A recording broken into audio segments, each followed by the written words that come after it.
our English class. Today we will learn Chapter 6 The Ox and the Frog. See this picture. This is a picture of a cow. You have to color the outline of a cow and write down one important use of a cow in the space given below. In this chapter, there are three main characters. They are Mr. Frog, Mr. Ox, and Mr. Rabbit. Now, let's read the story. Once upon a time, there were two best friends, Mr. Frog and Mr. Ox. Who were best friends, children? Yes, Mr. Frog and Mr. Ox were best friends. Mr. Frog wanted to be strong, big, and powerful like Mr. Ox. He said, "My friend Mr. Ox, look at you. Strong, big, and powerful. I wish I was like you." What was Mr. Frog's wish? Yes, Mr. Frog wanted to be strong, big, and powerful like Mr. Ox.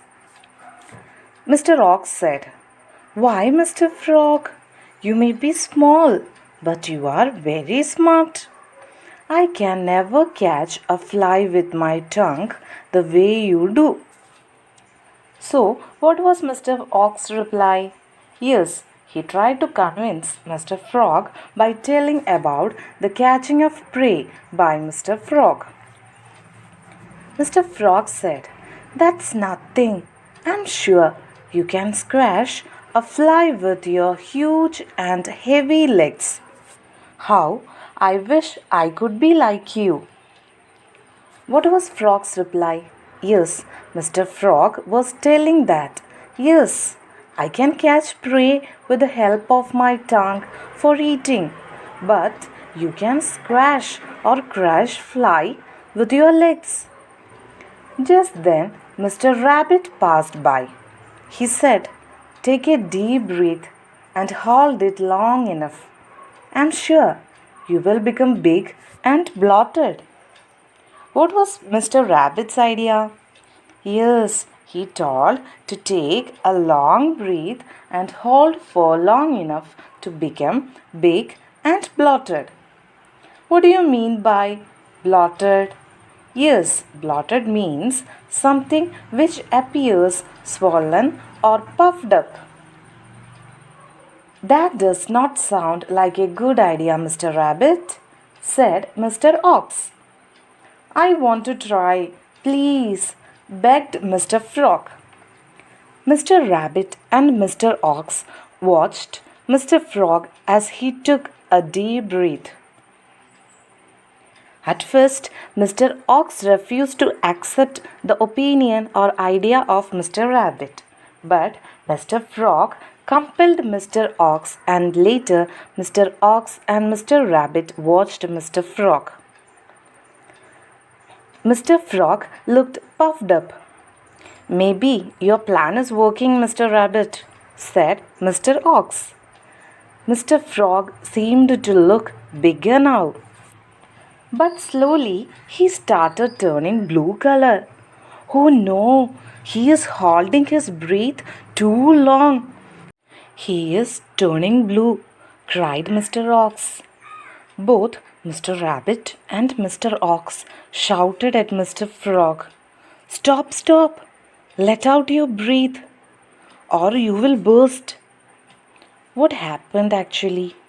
Yes, Mr. Frog tried to hold his breath for a long time and he started turning blue color. And Mr. Ox and Mr. Rabbit stopped Mr. Frog from holding the breath as they were afraid to see Mr. Frog. Mr. Frog could not hold his breath anymore. He blew out and became small again. He was very tired. "I'm so sorry for this bad idea, Mr. Frog," said Mr. Rabbit. "You are lovely as you are. Please stay the same." "Yes, please do not change yourself into me," said Mr. Ox. "I may be big, but I'm not half as nimble as you. Do stay as you are. You are unique. So, for the bad idea, Mr. Rabbit said sorry to Mr. Frog. Mr. Ox also make Mr. Frog convinced to don't change yourself. Here we come across a new word, nimble, which means fast and light in movement. Mr. Frog smiled at his friends. He realized his foolishness. He jumped away with them happily into the forest, glad to be alive and glad to be himself. At the last, Mr. Frog realized his foolishness and stayed happy with friends. So, that was the end of the story. Rhyming words of this chapter are big fig, big fig, never clever, never clever, deep jeep, deep jeep, change strange, change strange. Here there are two follow-up questions for you. First question: what are the words used to describe the ox? Second question: what color did the frog turn into? So that's all for today's class. Thank you and have a nice day.